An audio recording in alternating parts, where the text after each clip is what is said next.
Wakati tuliokuwa nao hivi leo tunaelekea katika uchaguzi mkuu tarehe 29 Oktoba 2025.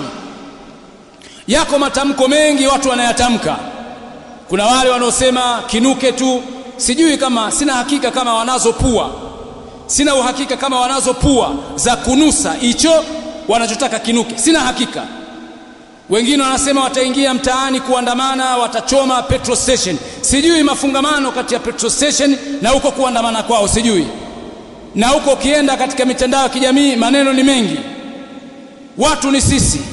Ni sisi watu ambao tunaingiliana kwa namna moja au nyingine. Inawezekana ikawa ni mtoto wa mjomba au jirani yako, au wote hawa kama hawatazuiliwa, kama ile sunnatul mudathaa, ule mwenendo wa kuzuiliana hautafanyika, tutaangamia watu wote.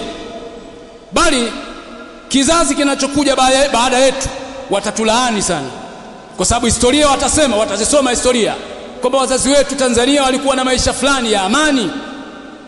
Maisha fulani ya amani. Kweli huna pesa, lakini ukiwa na amani unaweza kuenda kwa jirani, rafiki yako, kamwambia sijala tangu asubuhi. Lakini likitokea la kutokea, wallahi tutakuja kutafuta kurudi tena katika hali hii tuliyokuwa nayo ni baada ya miaka mingi sana. Lazima watu wazuiliane.